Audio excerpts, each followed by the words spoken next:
Bismillahirrahmanirrahim. Assalamualaikum warahmatullahi wabarakatuh. Waalaikumsalam. Alhamdulillah kita masih tetap berkumpul di ruang U3 ya, kita berkumpul di sini. Kita akan sedikit sharing session terkait risiko ya Pak ya.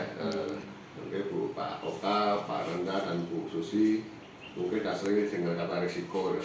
Dan apa yang tahu sih menurut bapak-bapak dan bidang tugas masing-masing, risiko itu apa sih sebenarnya? Risiko tidak 10 tahun bapak ada, kita ada risiko apa sebenarnya? Dampak yang mungkin terjadi. Oke, kita memenuhi dua komponen. Mas bapak, Sama juga Pak. dampak yang mungkin terjadi buat ibu. Kalau menurut saya, resiko itu salah satunya adalah ketentuan yang harus dijalankan. Ya, tadi juga memang jika tidak dijalankan akan berdampak lebih ke negatif ya mungkin. Oke, jadi konsepnya secara garis besar bapak udah tahu ya Mas dan ibu udah tahu masalah risiko. Sebenarnya ada komponen utama risiko. Yang pertama itu namanya resiko. Resiko itu kemungkinan keterjadian. Yang kedua adalah event, keterjadian itu sendiri. Yang ketiga adalah dampak. Yang keempat adalah objek, dan objek yang selalu kita lupakan itu biasanya sasaran. Jadi setiap kajian atau manajemen risiko itu pasti punya sasaran. Apa sih sebenarnya risiko? Jadi ingat ya, pokoknya adalah risiko kemungkinan keterjadian, event keterjadian itu atau peristiwa itu sendiri, dampak dan objek. Nah, biasanya kalau risiko ini dipetakan ya, kalau kita di manajemen risiko kita dulu itu setelah kita tahu risiko nih, risikonya ada semua keterjadian yang mungkin berdampak dalam mencapai suatu sasaran. Contoh kita mau nyari RKP produksi nih, targetnya misalnya prosesnya 23 ton per hektar, ternyata cuma dampak 22. Apa kenapa kok bisa ada risiko ternyata di situ? Maling lah, Iya. faktor cuaca, transportasi, ya kan di situ itu masuk risiko. Iya. Keterjadiannya gimana? Yang lebih sering yang mana? Dampaknya gimana? Itulah namanya dipetakan dalam suatu namanya peta risiko ataupun level risiko. Itu digambarkan dalam grafik ini ya. Nah, saya gambarkan waktu atas ya. Biasanya gini, ini ada di likelihood.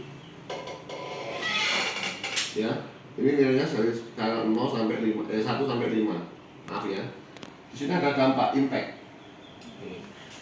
1 sampai 5. Nah, nanti di sini ada nilai paling ujung kan 5 kali 5 jadi 25 kan. Dari semua skalanya di sini, ini dipetakan 3.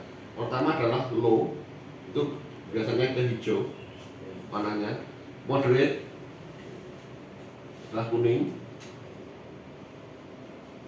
terus yang kemudian adalah high, yang saya sampaikan tadi, bukan high ya, high, itu adalah merah.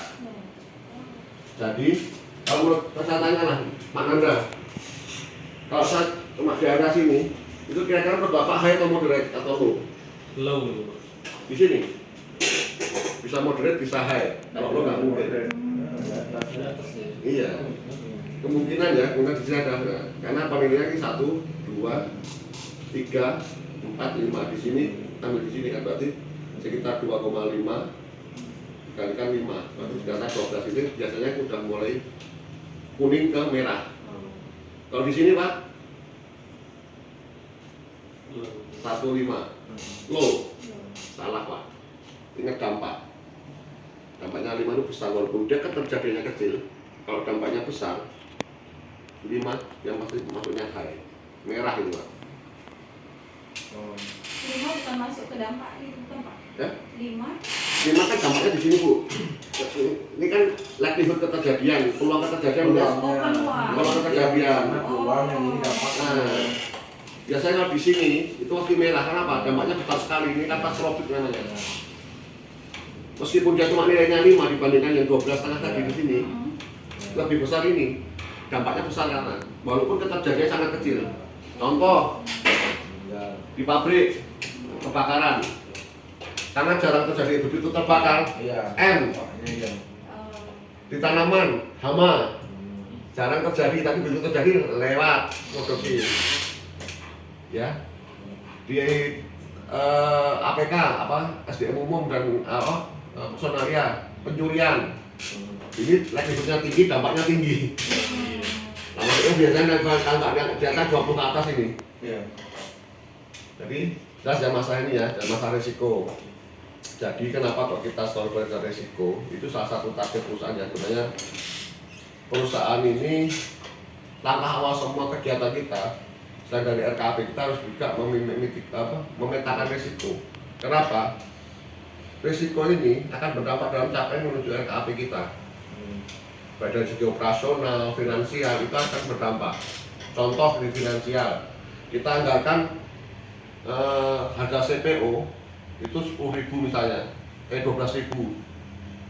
Ternyata ada faktor eksternal dunia, kayak kemarin kejadian di Ukraina perang, harga bisa turun, berpengaruh dari ini. Makanya kita ada mitigasi risiko di kebijakan finansial di perusahaan. Nah mungkin kita bisa cerita nih sharing ya, bisa nggak Bapak ceritakan contoh lah kehidupan sehari-hari, mulai Bapak dari kerja, masuk dari rumah sampai kerja, contoh risiko-risiko apa ya Bapak ada dari Pak Oka coba? Risiko di jalan. Oke, terus?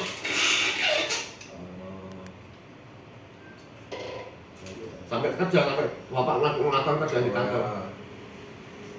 Risiko tidak ada internet. Betul, pas. Jaringan. Terus?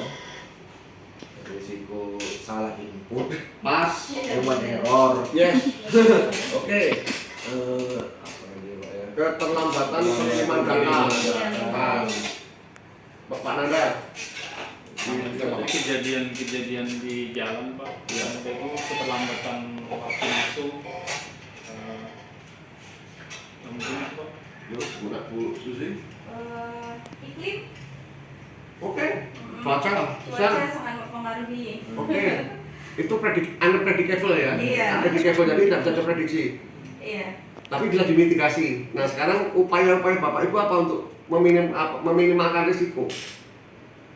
Kalau Dari jalan coba. dari jalan kita pakai safety. Safety jalan. Oke, good. Terus?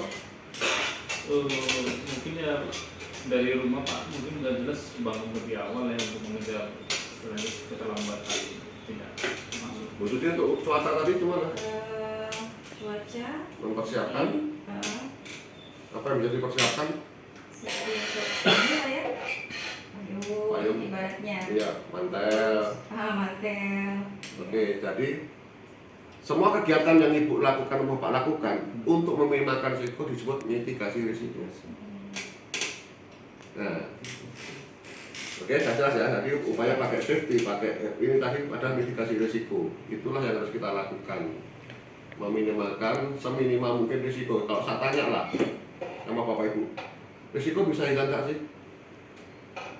Enggak lah. Kemungkinan kan ada tahu kan peluang.